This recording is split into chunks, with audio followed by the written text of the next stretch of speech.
Hello जी, नमस्कार। आप सबका स्वागत है मेरे इस चैनल में। हम जैसे कि पहले बात कर रहे थे आरपीएससी फर्स्ट ग्रेड के सेकंड पेपर के बारे में कि भाई हमें क्या पढ़ना है और उसकी रणनीति कैसी होनी चाहिए। सेकंड पेपर सब्जेक्ट का होता है और मेरा सब्जेक्ट हिंदी है। तो आज मैं आप सबको हिंदी के बारे में बताऊंगी कि हिंदी साहित्य में हमें कौन कौन सी बुक्स पढ़नी चाहिए जिससे कि हमारा सेकंड पेपर अच्छे से तैयार हो सके। तो हिंदी साहित्य को पढ़ने के लिए सबसे पहले हिंदी साहित्य का इतिहास पढ़ना पड़ता है और उसके लिए सबसे ज़रूरी बुक है जो हिंदी साहित्य का इतिहास रामचंद्र शुक्ल की है। जैसे कि आप ये बुक देख सकते हैं, ये रामचंद्र शुक्ल जी के हिंदी साहित्य का इतिहास है और ये बुक एक तरीके से आप बाइबल समझ सकते हैं क्योंकि इस बुक से बहुत सारे क्वेश्चन आते हैं। जो आरपीएससी का अभी ट्रेंड रहा है उसके अकॉर्डिंग आरपीएससी बहुत ज़्यादा कोटेशन पूछती है एग्जाम में। हिंदी साहित्य का इतिहास के जो पहले सरल क्वेश्चन आते थे वो पहले तक आते थे, आजकल नहीं आते। आजकल क्या हो गया, ज़्यादातर कोटेशन आने लग गए। कोई भी कवि है, लेखक है या पुराने आदिकाल में भी बहुत ज़्यादा कोटेशन पूछे जाते हैं। भक्ति काल के बारे में भी बहुत सारे कोटेशन पूछे जाते हैं। तो इसलिए आप सब लोग और कुछ पढ़े नहीं कर पढ़े हैं, सबसे पहले अभी जो 6 महीने का टाइम है उसमें आप ये किताब तो ज़रूर पढ़िए।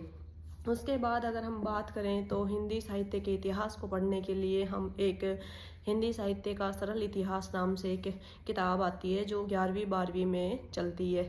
और 11वीं 12वीं की जो किताब है वो हमारे जो नए बिगनर्स जो साथी हैं जो तैयारी करना अभी शुरू कर रहे हैं या हिंदी को अभी पढ़ना शुरू कर रहे हैं तो उनके लिए बहुत कारगर साबित होगी। इसके अलावा आप हिंदी साहित्य के इतिहास के लिए एक किताब है आचार्य प्रसाद द्विवेदी जी की, बिल्कुल छोटी सी किताब है, इसका भी अध्ययन कर सकते हैं। हिंदी साहित्य का उद्भव और विकास, बिल्कुल जरा सी किताब है, इसमें बहुत ज़्यादा पेज नहीं है, लगभग इसमें 250-260 के आसपास पेज है।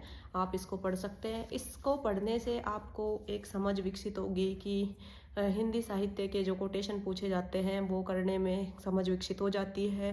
रामचंद्र शुक्ल जी का एक नज़रिया अलग था और आचार्य प्रसाद द्विवेदी जी का एक नज़रिया अलग था। तो दोनों आपस में अलग अलग विचारधारा के लोग हैं और अलग अलग विचारधाराओं के माध्यम से हिंदी साहित्य के इतिहास को इन्होंने डिस्क्राइब किया है।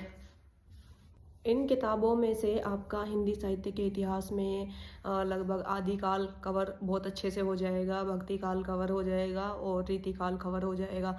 लेकिन अगर आपको आधुनिक काल पढ़ना है तो नॉर्मल कवर हो सकता है, इससे आपको विचारधाराएं समझने में हेल्प मिल सकती है। जैसे कि भारतेंदु काल है या फिर द्विवेदी काल है, उसके आगे छायावाद काल है, तो उनकी विचारधाराएं कैसी रही वो उनकी जानकारी आपको मिल जाएगी। लेकिन बहुत सारी जो रचनाएं हैं उनके बारे में आपको कोई एक अलग किताब के माध्यम से पढ़ना होगा और उसके लिए मैं सजेस्ट करूंगी कि आप एक सरस्वती पांडे जी की बुक आती है, ये बुक जिसमें हिंदी साहित्य के लिए बहुत अच्छी बुक है।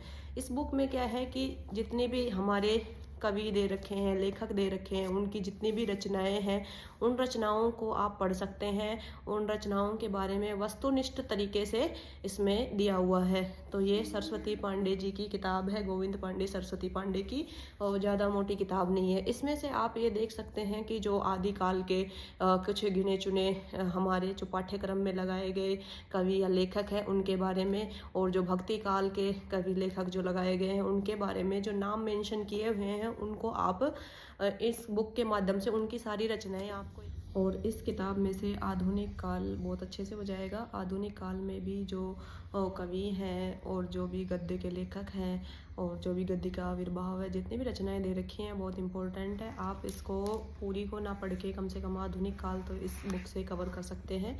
तो ये मुझे तो बहुत बेस्ट बुक लगी और इसमें से क्वेश्चन ज़रूर आते ही हैं। इसमें आप पत्रकारिता के बारे में भी पढ़ सकते हैं। पत्रकारिता जितने भी हमारे नए पत्रिकाएं थी और उन पत्रिकाओं का किस किस ने लेखन किया, उनके संपादक कौन रहे हैं, कब पत्रिकाएं निकली, और इसमें जो आप एक हिंदी साहित्य अकादमी के द्वारा पुरस्कृत पुरस्कार दिए गए हैं, सोवियत लैंड के पुरस्कार दिए गए हैं, मंगला पारितोषिक के जितने भी पुरस्कार दिए गए हैं आप वो सब इस किताब से कवर कर सकते हैं।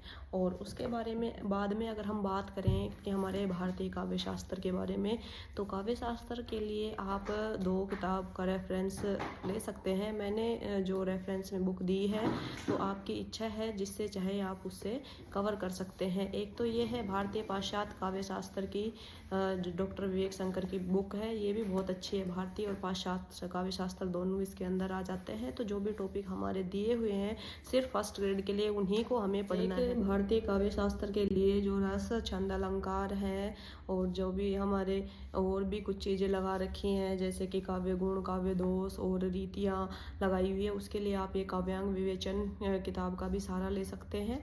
और इसके अलावा एक छोटी सी किताब और है जो नरोत्तम दास स्वामी जी की है, जो अलंकार पारिजात के नाम से आती है, उसका भी आप हेल्प ले